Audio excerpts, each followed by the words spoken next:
All right, so you've been walking, jogging, doing squats, lunges, whatever the case, and you just know your ankles feel a little different, right? So you might feel that, you may understand why your ankles are different, but you want to assess very quickly what the difference is in ankle mobility or flexion. This is the video for you. This is Exercise Science Lab today. We briefly went through this, so I just want to review this in a video. So I play a lot of basketball. I sprain my ankles once or twice a year, right? So eventually that catches up with me. So I know my ankles kind of go back and forth on how well I am able to dorsiflex forward, right? So right now I know my left ankle is a little off, so there's a difference, right? But how do I know that? It's one thing to say, yeah, my left ankle is just a little funky, but how much is that? What is the difference between your left or right, and how can you tell? And how can you measure that in order to work on improving that and then to post-test after some mobility exercises or improvement? Simple drill that we do. I put my toe against the wall, ideally in my socks or barefoot. My toes against the wall. I'm just going to go forward and touch the wall with my kneecap. All right, so I want my toe, my knee more or less to track over my second toe.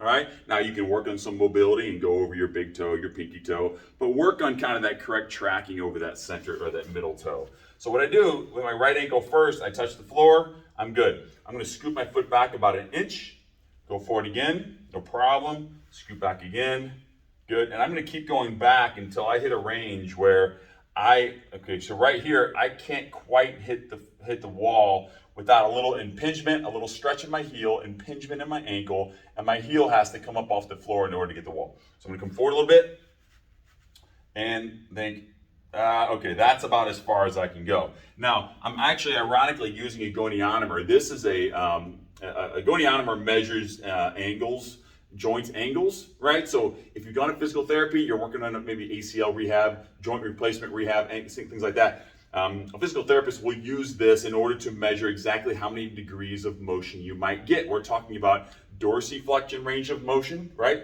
And we've talked about this being a closed kinetic chain here, that my foot is on the floor. So I'm just going to use the ruler on this. And so my toe is about, my right toe anyway, is about 7 inches from the wall. Not too bad.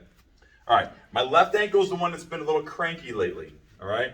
And so old high ankle sprain, a couple other sprains, just some tendon tightness. So I'm gonna do the same thing here, and I can almost back it up almost to about 7 just to compare. Can I get 7? And when I go forward, I cannot. So I go forward and, boy, that's hurting. Wow, that's worse than I thought.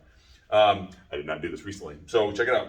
I go, man, even at 5, it's a little rough. I'm at about 3 3/4. That's pushing it, but I'm not happy with that. So man, my knee, holy Lord, I'm worse than I thought. This is pathetic. So my left ankle is at 3 inches, okay? Now that's a problem, and I'll talk about that in a second. So that's dorsiflexion. My left ankle is 3 inches compared to my right ankle, all right? So that's number one. That just gives me a little assessment. So very practically speaking, why does that matter, right? I'm walking, each foot hits, okay? Couple things. Let's just talk about a squat more than anything else. I've gotten away from a lot of heavy bilateral squats. And the reason is that when I do a squat, if I go down into this squat position, if my right knee, we just saw, can come forward 7 inches or 7 inches from the wall, it's a pretty good dorsiflexion angle. My right knee cannot. So from the side or a little diagonal, my right knee can go ahead and come forward.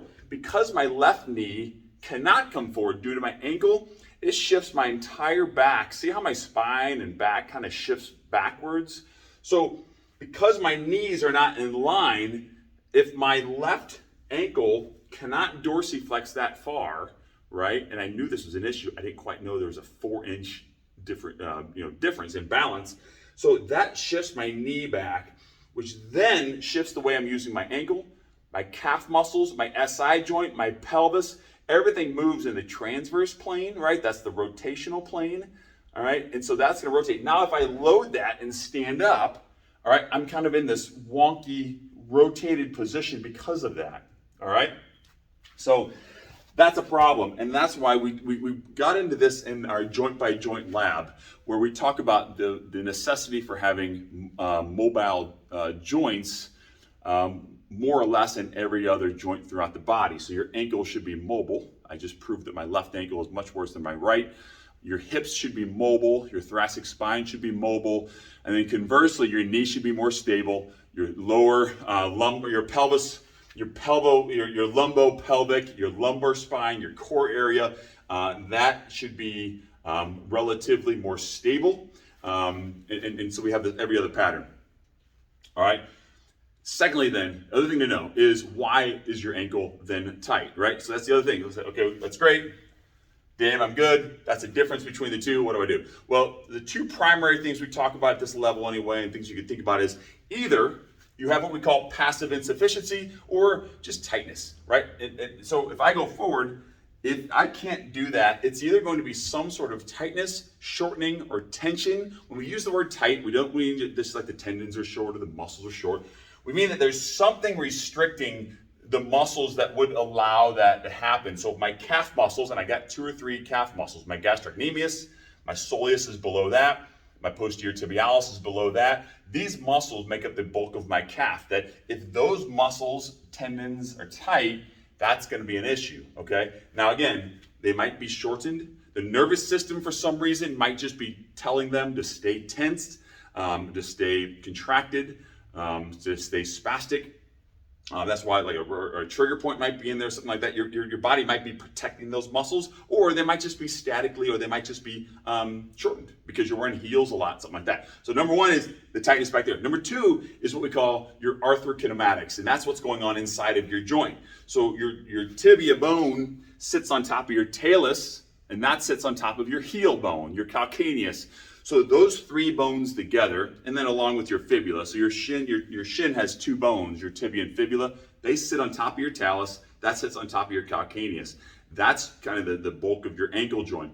When you go into, or when I go into my ankle dorsiflexion with my left side, I have more impingement and issues with my ankle on that side. My talus does not move well. It's not sliding and gliding. Those were some of the arthrokinematic motions we need to know as kinesiologists, exercise science professionals, personal trainers, physical therapists, occupational therapists, all my students who are listening to this.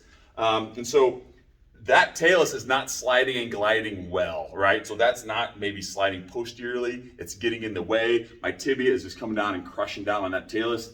That doesn't make it very happy. And ironically, yesterday I played basketball for about 5 minutes and my calf cramped up. So I got something going on that my body's finally saying, dude, you got to take care of that ankle because otherwise you're going to tweak your calf. Well, yesterday I tweaked my calf and I had to stop playing. Well, I kind of limped through it. And I played a little bit, right? I still want to get a sweat in. But that is a problem there. So that's the assessment. It's a very basic drill, but that tells you, now I know 7 inches on my right side, 3 inches on my left side. Now I can begin working on some ankle mobility exercises, focusing on the arthrokinematics, the joint mobility of my talus, calcaneus, tibia. Maybe I can show another video on that, and then we can retest in a couple weeks and see if I can improve that and get back on the court. All right, so exercise lab for today. Very basic ankle mobility drill, but that's a good one. If you're squatting, you know, a couple weeks ago I told my students this. If I did like 50 squats with my 10-year-old son, 50 body weight squats, right? Pretty simple. So I squatted down and back up. It was fun. We got a little sweat, and then we had to go and do our thing. My lower back was lit up the next day, and that's when I realized that's what's going on. I got to assess my ankle. It's not, oh, my lower back is off. I got a bad back. My SI joint is screwed up. All these things. It's no. My ankle's messed up, and that's what's causing this twist, this rotation every time. So if you're doing some light squats or you just can't figure out why you keep throwing out your back, doing a swing, doing a squat, doing a deadlift, you might have to look at your ankles. All right, keep moving. See you next time.